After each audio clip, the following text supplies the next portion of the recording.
En effet, Seigneur, nous sommes venus ce matin en ce lieu pour chanter ton Saint-Nom, pour te célébrer, parce que toi seul, Seigneur, tu es digne de louange et d'adoration. C'est pourquoi, Seigneur, nous voulons ce matin tourner nos regards et nos pensées vers toi.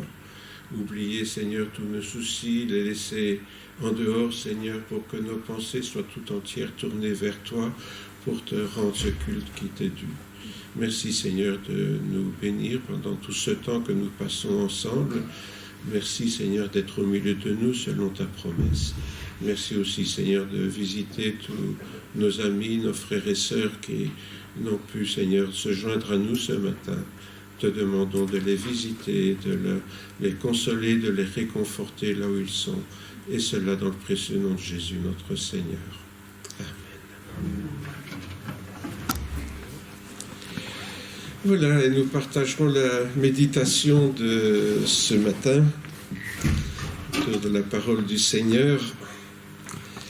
Alors c'est un thème un peu particulier que je vous invite à partager ce matin, puisqu'il s'agit d'envisager de se repentir en prenant le sac et la cendre. Alors c'est une expression que l'on retrouve souvent dans l'Ancien Testament. Et il m'est venu à cœur d'y parler parce que chaque année, bien sûr, il y a toutes sortes de fêtes et d'événements qui sont célébrés. Et on oublie que souvent, ces événements ont une origine religieuse. Alors, on a un jour de congé, on est content d'avoir un jour de congé, mais on ne sait pas très bien pourquoi. Le principal, c'est d'avoir congé, le reste, on s'en fiche. Et alors, j'aimerais un petit peu revenir à certains aspects, puisque cette semaine, il y avait 2 jours particuliers. Il y avait le mercredi des cendres, et il était précédé du mardi gras. Alors, le mardi gras, tout le monde sait ce que c'est, en tout cas en principe. C'est un jour où on s'amuse beaucoup, mais ce n'est pas seulement ça. Donc, on a toute cette semaine de carnaval donc, qui commence avec le festin du jeudi gras déjà, la semaine précédente. Pourquoi ? Parce que c'est 52 jours avant le dimanche de Pâques, c'est-à-dire le dernier jeudi avant le début du carême. Alors, nous allons revenir tout de suite à cela. Donc, cette semaine de carnaval se termine en apothéose le mardi gras. Alors, on a beaucoup entendu parler à la radio, à la télévision des Gilles de Binche, ce mardi passé. Je ne sais pas si vous étiez là le matin pour manger des huîtres et boire le champagne. Il paraît que ça commence comme ça. Donc, voilà, ça c'est le mardi gras. Et bien souvent, bien sûr, c'est une journée de défoulement collectif avec parfois certains débordements, chez nous comme ailleurs d'ailleurs. Mais pourquoi le mardi gras ? Parce que le lendemain, c'est tout le contraire. C'est un jour de jeûne qui commence le carême avec le mercredi des cendres. C'est juste donc le lendemain du mardi gras et c'est le début du carême. Qu'est-ce que c'est tous ces mots ? Ce ne sont pas des grossièretés, rassurez-vous, je vais vous expliquer quand même ce que c'est parce que je crois que beaucoup ont oublié. Alors, on vit dans un pays catholique où tout le monde sait en principe ce qu'est le mercredi des cendres. Ça commence cette année le 22 février. Et le mercredi des cendres, c'est l'entrée dans le carême. C'est le premier jour de carême qui va durer une 40aine de jours. Pourquoi ? Parce que l'Église chrétienne, depuis le IVe siècle, c'est une tradition donc très ancienne. Ça remonte dans les années 300 et des de notre ère. Les chrétiens, pendant 40 jours, se rappelaient que Jésus avait jeûné pendant 40 jours au désert. Et tout le monde, bien sûr, connaît ce récit de Jésus qui, pendant 40 jours après son baptême, va aller dans le désert. Et cette période de Jésus au désert va se terminer par la tentation du Seigneur Jésus, comme vous le savez, j'imagine, si vous lisez parfois votre Bible, ce que j'espère.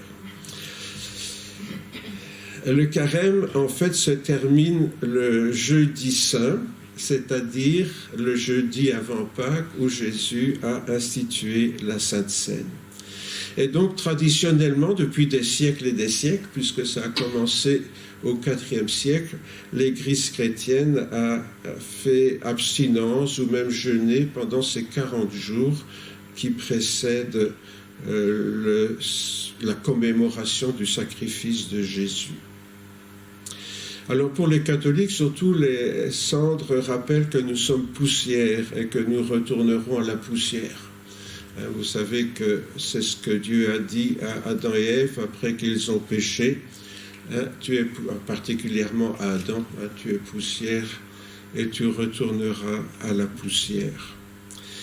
C'est donc un appel à se repentir pour se préparer au vendredi saint en se rappelant que notre destinée n'est pas ici-bas, mais qu'un jour nous mourrons et que nous aurons à nous présenter devant Dieu.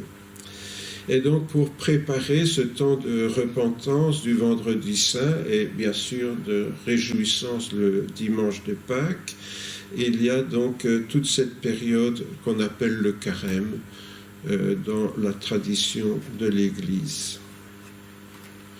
Alors, si la tradition du jour des cendres et des semaines de carême avant Pâques sont catholiques, la démarche de repentance, c'est quelque chose qui est bien biblique.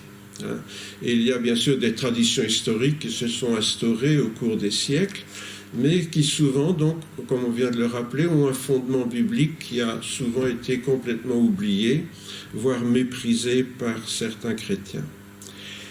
Démarche de repentance qui est liée à cette rencontre avec le Christ et qui est au centre même du message d'évangélisation.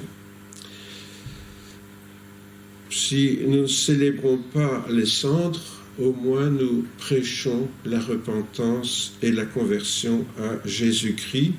Et souvent, dans les milieux évangéliques, cette prédication est résumée, on pourrait dire, au travers de ce qu'on a appelé les 4 lois spirituelles. La première loi, c'est de nous rappeler que Dieu vous aime et désire une relation personnelle avec vous. C'est ce qu'on dit en temps d'évangélisation.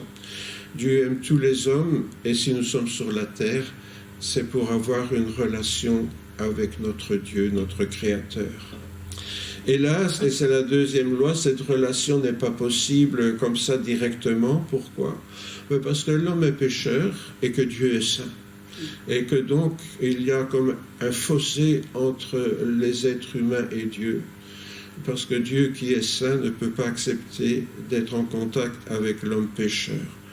Alors bien sûr, les hommes ont essayé toutes sortes de tentatives, se concilier les faveurs de Dieu par des bonnes œuvres, à travers des pratiques religieuses. Certains réfléchissent à cette existence de Dieu au travers de la philosophie.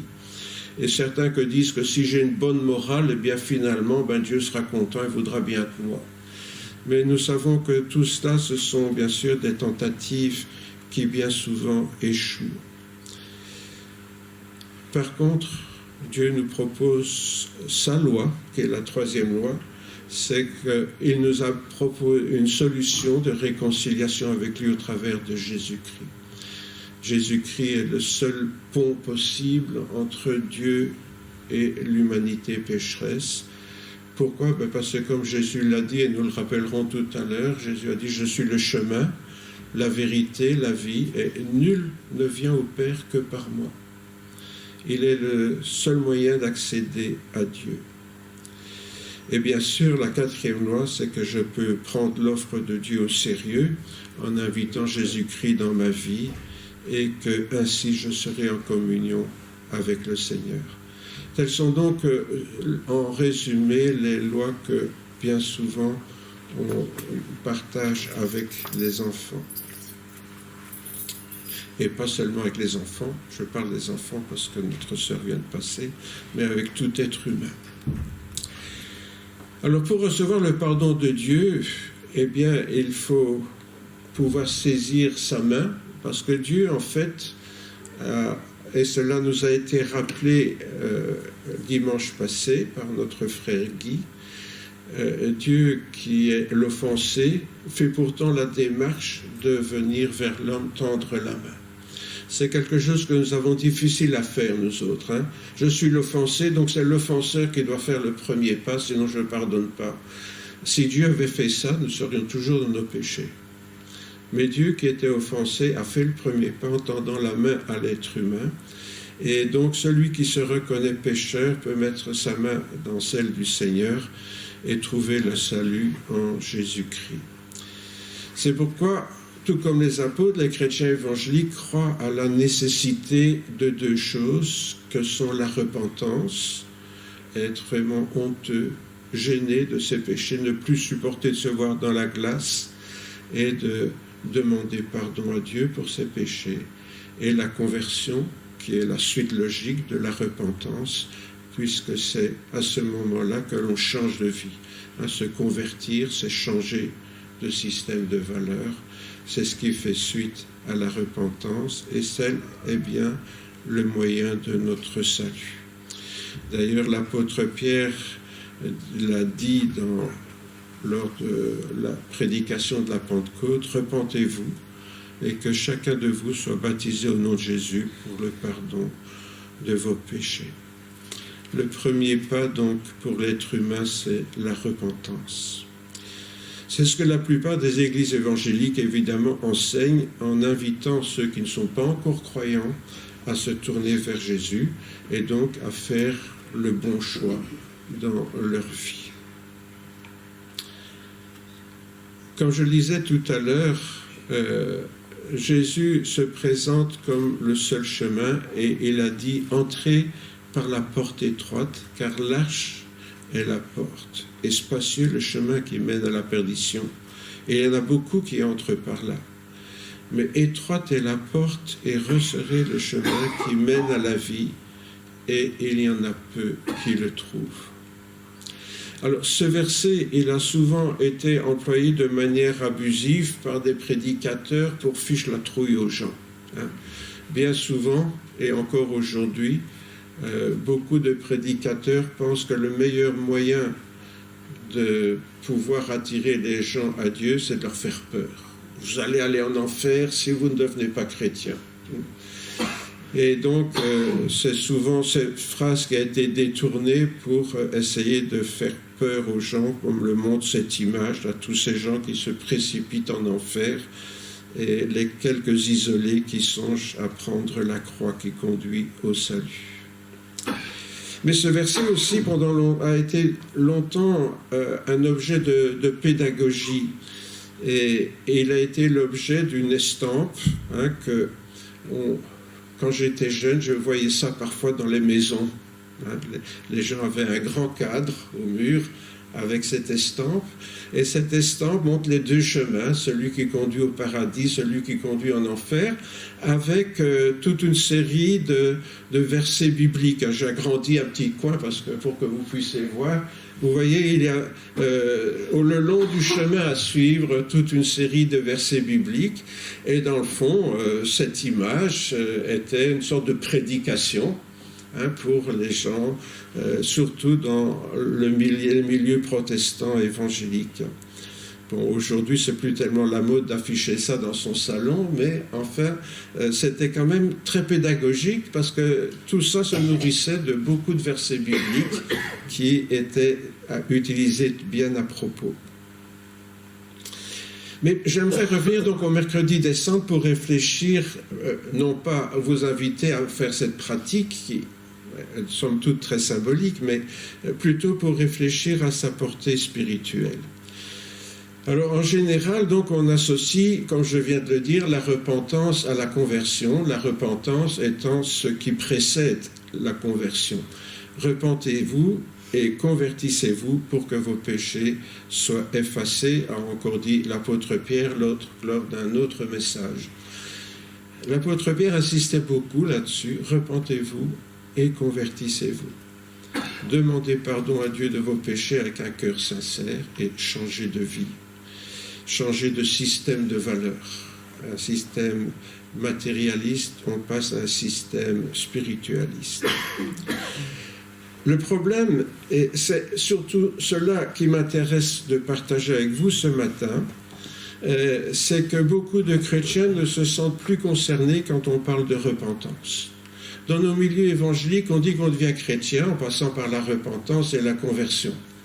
Et si bien que quand on entend prêcher cela, beaucoup de chrétiens ne se sentent plus du tout concernés. Oui, ça je l'ai fait quand je me suis converti. Donc, c'est plus pour moi. La repentance, la conversion, c'est fait, c'est bon, je suis tranquille, maintenant je suis chrétien, tout va bien. Je voudrais vous raconter l'histoire des chrétiens qui pensent comme ça. Et comme un petit dessin vaut mieux qu'un grand discours, je vous ai fait des petits dessins. Voilà les deux chemins. Le chemin qui se trouve devant tout être humain. Le chemin du bonheur qui passe par le village de mon bon plaisir et le chemin du Père qui passe par le village de la croix. Alors, on se trouve devant ces deux chemins avec d'une part l'adversaire qui dit « mangeons et buvons car demain nous mourrons, il faut profiter de la vie, on ne vit qu'une fois ». On entend souvent ce genre de propos. Et ceux qui ont commencé à raisonner comme ça, vous savez, c'est ceux qui étaient avec Noé avant le déluge. Et puis, il y a Jésus, bien sûr, qui dit « Moi, je suis le chemin, la vérité, la vie. Nul ne vient au Père que par moi. » Voilà les deux chemins qui s'offrent à tout être humain, somme toute. Bon, je simplifie, bien sûr. Et devant ce choix, certains hésitent. Ah, qu'est-ce que je vais prendre, à gauche ou à droite? On va jouer ça pile ou face. Ou comment est-ce qu'on choisit? Certains restent là, hésitants, et puis bon, ils peuvent prendre le bon ou le mauvais chemin. Mais soyons optimistes. J'ai choisi une jeune fille qui a trouvé le bon chemin. Youpi, j'ai trouvé le chemin du salut, dit cette fille. Voilà une bonne décision. Alors elle l'a pris, bien sûr, ce chemin du salut, puis maintenant elle est contente. Elle dit, maintenant je suis tranquille, je suis certaine d'aller au ciel. Et elle s'est assise sur sa valise. Comme vous êtes assis sur votre chaise ce matin. Vous êtes bien assis sur votre valise, là? Vous êtes tranquille maintenant, hein? Vous vous êtes repenti, vous vous êtes converti, vous êtes sur le bon chemin. Parfait. Ça, c'est le drame de l'Église chrétienne. Ce que vous avez sous les yeux, là, c'est le drame, la catastrophe de l'Église chrétienne.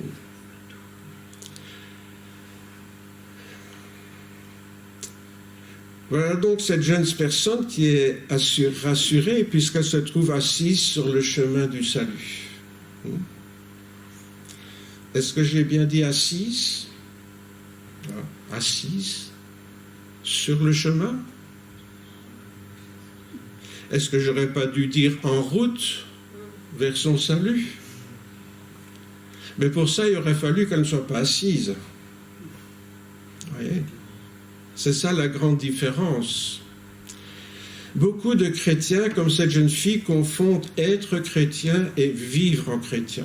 C'est deux choses complètement différentes. On peut être chrétien, mais ne pas vivre en chrétien. Tout simplement, on s'est assis sur ces lauriers, ce n'est même pas les nôtres de laurier, ce sont ceux de Jésus d'ailleurs, et puis on en est resté là. Être chrétien, vivre en chrétien, c'est deux choses différentes. Mais notez qu'elle n'est pas la seule. Comme on l'a dit, beaucoup de chrétiens et de chrétiennes s'imaginent que se repentir une fois, cela suffit pour toute la vie. Je me suis repenti, je me suis converti, donc va bene, tout est pour le mieux dans le meilleur des mondes. Rappelez-vous, dimanche passé, notre frère Guy nous a parlé d'Isaac Newton, qui, vers la fin de sa vie, ce grand savant, perdait un peu la mémoire. Et il disait, il y a une chose que je voudrais surtout ne jamais oublier, même si je perds la mémoire, c'est que je suis un très grand pécheur et que Jésus est un très grand sauveur. Pourquoi je reviens à ça? Pour vous faire remarquer qu'il a dit qu'il est un grand pécheur, alors que beaucoup de chrétiens, quand ils rendent témoignage, et combien de fois j'ai entendu ça dans ma vie, avant d'être chrétien, j'étais pécheur, mais maintenant, voilà, je suis converti, je vis avec mon Jésus que j'aime dans mon cœur. Formidable. Il était un grand pécheur avant de se convertir, mais maintenant il est converti, donc il n'y a plus de problème, voyons. Tout va bien. Tout va bien puisque je suis converti. Et pourtant, Isaac Newton, à la fin de sa vie, pouvait toujours dire « Je suis un grand pécheur ». Alors j'ai envie de te demander, et toi, c'est quand la dernière fois que tu t'es repenti ?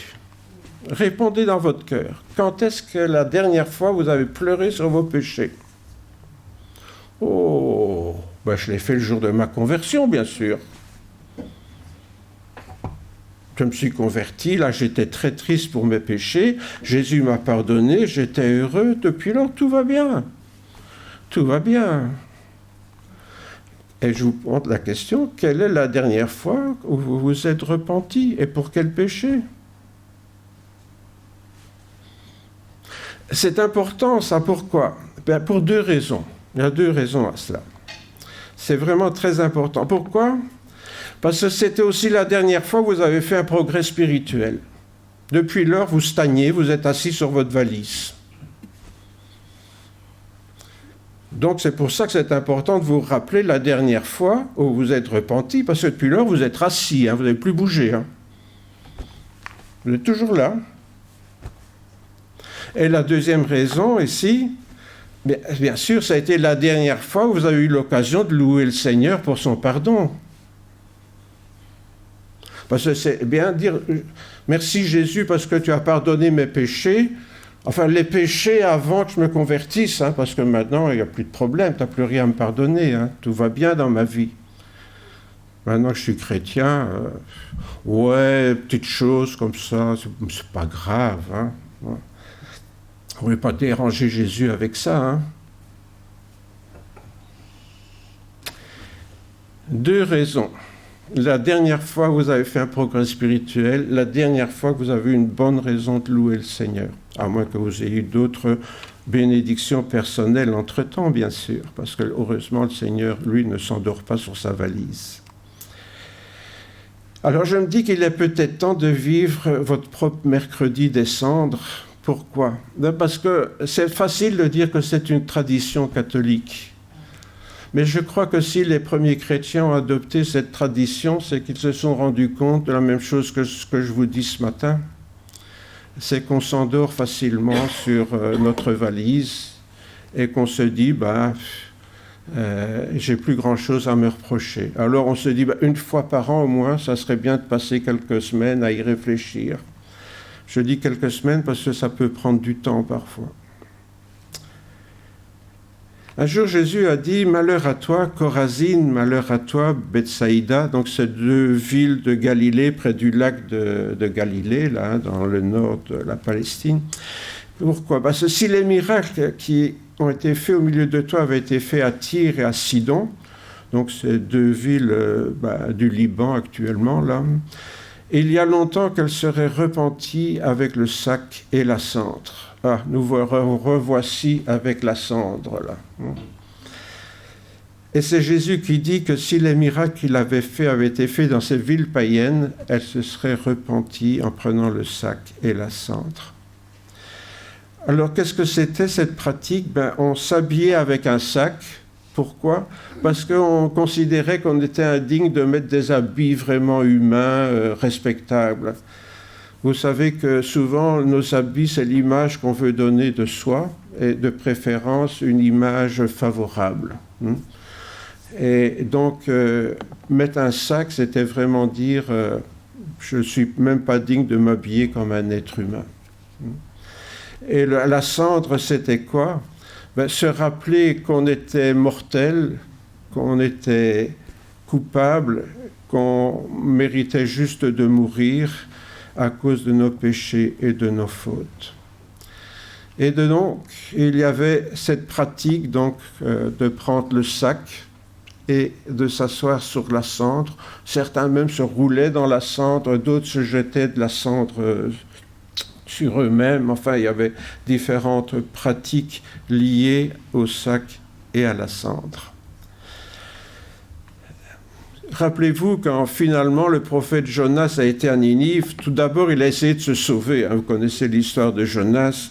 et avait un petit séjour dans une baleine qui devait plutôt être un cachalot qu'une baleine d'ailleurs, hein, et il a compris qu'il n'y avait pas moyen de fuir la volonté de Dieu. Il a quand même été à Ninive, et il criait dans Ninive, encore 40 jours, une catastrophe viendra sur la ville de Ninive. Et il se promenait dans Ninive, hein, tout en hurlant ce message.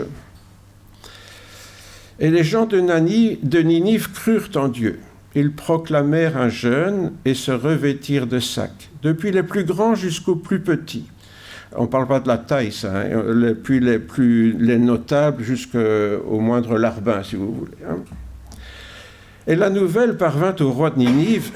Il se leva de son trône, ôta son manteau, se couvrit d'un sac et s'assit sur la cendre. Voilà donc cette pratique qui est un signe de deuil dans tout le Moyen-Orient de l'époque, soit pour pleurer un mort, c'est ce que faisaient parfois certaines personnes quand ils avaient perdu un être cher, hein, toujours la cendre, hein, tu es poussière, tu retourneras à la poussière, hein, cet retour à la mort, ou parfois un peu plus par superstition pour conjurer la mort. Hein. C'est plutôt le cas ici des Ninivites. Ils prennent le sac et la cendre pour anticiper ce qui pourrait leur arriver, mais en disant, regarde Dieu, je demande pardon, donc ne m'oblige pas à retourner à la poussière. Hein, c'est ça l'idée. Par extension, donc, cette pratique, elle est devenue une manifestation de repentance et d'humiliation. Hein. Celui qui veut se repentir, eh bien, il prenait le sac et la cendre. Vous voyez pourquoi je vous ai dit qu'il vaut mieux le faire dans son cœur, de le faire extérieurement. Enfin, vous pouvez le faire aussi, hein. Moi, je n'y vois pas d'inconvénient, hein, mais bon. Dans l'Ancien Testament, donc, un grand malheur aussi était souvent considéré comme une punition, hein, d'un péché contre Dieu. Rappelez-vous, on était dans la théologie de la carotte et du bâton. Donc, si quelqu'un avait fait quelque chose de mal, il lui arrivait forcément une punition. Ou s'il avait un malheur, il devait réfléchir que sans doute il avait fait quelque chose de mal. Hein, ça allait dans les deux sens. Et lorsque... Oui, ça, je vous renvoie à l'histoire d'Esther. Hein. Lorsque le méchant Haman décide de faire massacrer tous les Juifs et qui demande au roi de signer un édit, hein, la reine Esther, qui était juive, demande à son ami Mardochée de prier et de prendre le sac et la cendre pour demander à Dieu de les protéger de ce grand malheur. Dans chaque province, partout parvenait l'ordre, donc l'ordre de massacrer les Juifs, et l'édit du roi Assuérus, donc un édit que Haman avait dicté finalement. Le roi l'a signé, mais c'était Haman, une sorte de premier ministre, si vous voulez, qui l'avait conçu par haine des Juifs. Il y eut un grand deuil chez les Juifs. Ils jeûnaient, pleuraient, se lamentaient. Beaucoup se couchaient sur le sac et la cendre. Et c'est ce que la reine Esther avait ordonné donc à Mardochée de le faire dire dans tout le pays. Ils prenaient donc le sac et la cendre. Mais si Dieu exauçait les Juifs, ce n'est pas parce que cette pratique avait un effet magique. Vous voyez, souvent, on croit que certains rites influencent Dieu. Ben non, ce que Dieu voit, c'est ce qu'il y a dans le cœur. Et évidemment, ce que le Seigneur a vu, c'est la sincérité de leur repentir. N'oubliez pas que si les Juifs étaient comme cela, loin de leur pays, s'ils avaient été exilés, c'était à cause de leur désobéissance à Dieu. Hein. Et cette désobéissance, bien sûr, ils la traînaient derrière eux comme des casseroles. Alors j'aimerais lire un texte assez long ici du prophète Ésaïe qui montre que le sac et la cendre pour Dieu n'a aucune valeur si ce n'est pas dans le cœur. Est-ce là, dit Dieu au travers du prophète Ésaïe, est-ce là le jeûne que je préconise, un jour où l'homme s'humilie, S'agit-il de courber la tête comme un jonc, de se coucher sur le sac et la cendre? Est-ce là ce que tu appelleras un jeûne, un jour agréable à l'Éternel? Autrement dit, Dieu est en train de dire, vous savez, tout ça, moi, j'ai rien à en faire. Hein. Tout ça, ça peut être des singeries, de la comédie. Mais voici le jeûne que je préconise. Détache les chaînes de la méchanceté. Dénoue les liens du joug. Renvoie libre ceux qui en écrasent, et que l'on rompe toute espèce de joug. Partage ton pain avec celui qui a faim. Ramène à la maison les pauvres sans abri. Si tu vois un homme nu, couvre-le. Ne te détourne pas de celui qui est ta chair. Alors ta lumière poindra comme l'aurore, et ta guérison germera promptement. Ta justice marchera devant toi, et la gloire de l'Éternel sera ton arrière-garde. Alors tu appelleras, et l'Éternel répondra. Tu crieras, et il dira, me voici. Voilà donc ce que le Seigneur met comme condition pour répondre quand nous élevons la voix vers lui, quand nous le supplions. Et donc, toutes ces pratiques extérieures, Dieu n'a pas grand-chose à en faire. Ce qu'il veut voir, c'est quoi? C'est que nous nous sommes convertis un jour, ou est-ce que c'est que nous vivons en chrétien? Parce que finalement, c'est ça ma question. Là, tu es mon peuple, hein, tu fais partie du peuple de Dieu, maintenant, tu es sur le bon chemin, tu es assis sur ta valise, tu es bien, tu es le peuple de Dieu, donc il n'y a pas de problème, Dieu va t'exaucer. C'est ça que Ésaïe est en train de dire. D'après cette prophétie, à quoi Dieu voit-il la sincérité d'une prière d'humiliation et de repentance? Je vous pose la question. À quoi est-ce que Dieu a vu que c'était sincère, cette repentance?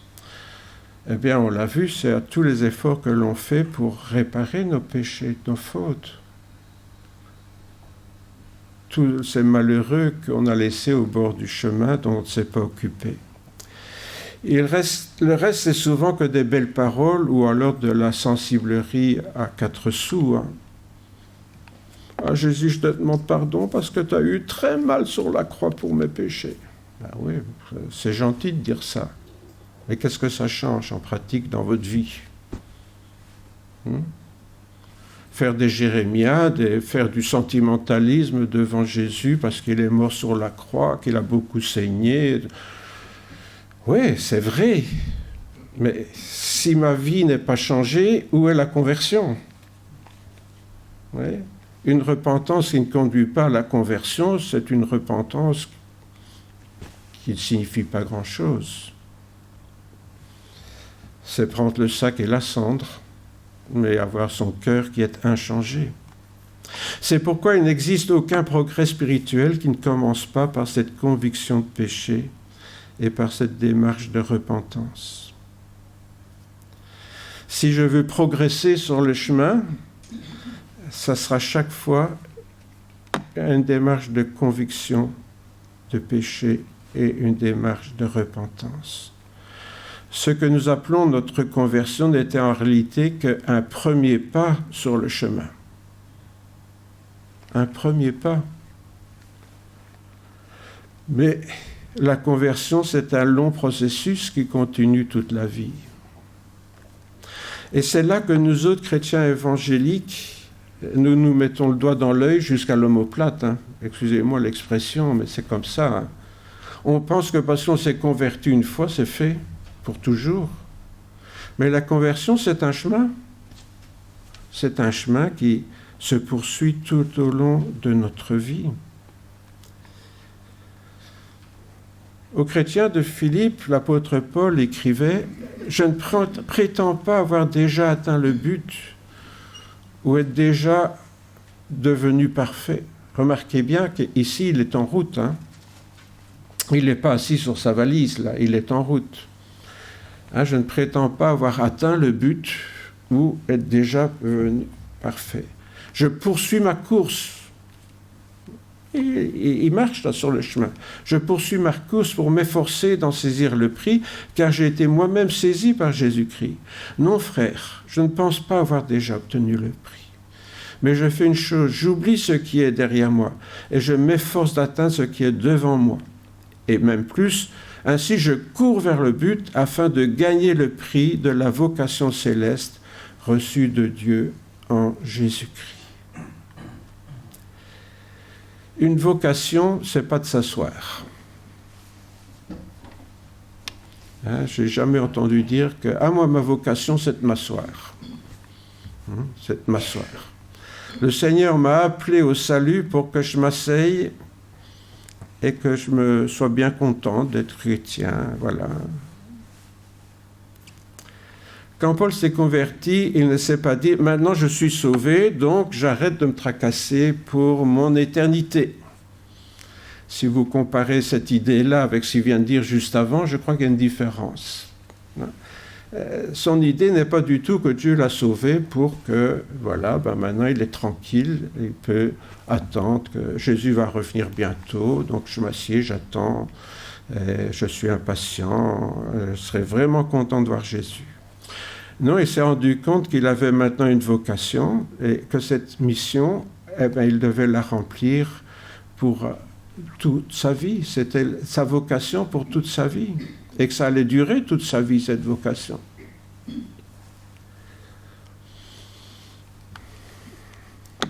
Encore une fois, être chrétien, ce n'est pas forcément vivre en chrétien.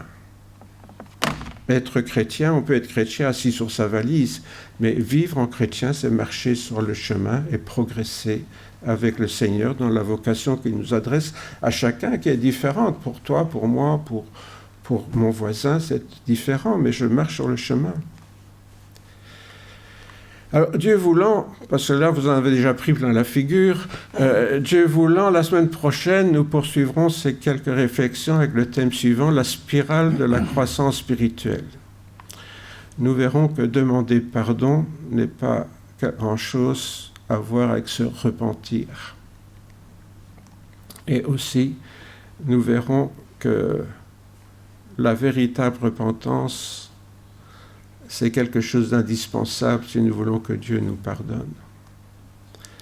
La semaine prochaine, nous verrons que la croissance chrétienne, elle suit non pas un chemin rectiligne, mais la croissance chrétienne, c'est une sorte de spirale qui monte. Elle monte vers le Seigneur, mais avec des couches successives. Et ces couches successives, nous verrons que c'est la conviction de péché que donne le Saint-Esprit, la repentance et la conversion. Et puis le cycle suivant, conviction de péché, repentance, conversion. Et cycle suivant, conviction de péché, repentance, conversion. Et c'est comme ça que l'on grandit vers le Seigneur. Nous verrons ça plus en détail la semaine prochaine. Voilà. Suspense. Bien, on va prier quelques instants. Seigneur Jésus, nous voulons te remercier parce que tu es un Dieu d'amour. Tu es un Dieu de bonté, Seigneur, mais tu es aussi un Dieu juste. Et Seigneur, si tu nous as amenés à toi, si tu nous as sauvés, si nous sommes convertis, Seigneur, ce n'est pas pour profiter de toi, ce n'est pas pour que tu te mettes à notre service, pour faire tous nos petits caprices, pour que tu répondes à tous nos désirs, à tous nos besoins. Seigneur, si tu nous as sauvés, c'est pour que nous puissions te servir, entrer à ton service, faire, Seigneur, et accomplir notre vocation que tu nous adresses à chacun, à chacune en particulier. Oui, Seigneur, nous sommes heureux d'être tes enfants. Nous sommes heureux que tu nous aies pris comme tes fils et tes filles, mais nous voulons aussi, Seigneur, nous engager au service de notre Père céleste, aux côtés de Jésus-Christ. C'est lui qui est devenu notre frère en donnant sa vie sur la croix, mais de la même façon, Seigneur, qu'il est venu pour servir, tu nous appelles aussi, Seigneur, à te servir. Oui, nous le chantons, mais parfois nous ne réalisons pas vraiment ce que nous chantons dans nos cantiques. Te demandons, Seigneur, de prendre ces paroles au sérieux. Oui, Seigneur, tu es venu pour servir et nous apprendre à servir. Et ce que nous voulons, Seigneur, c'est que tu nous donnes vraiment la sagesse de comprendre ce qu'est la conversion un chemin avec toi et pas seulement une fois dans notre vie. C'est dans le nom de Jésus, Père, que nous te prions.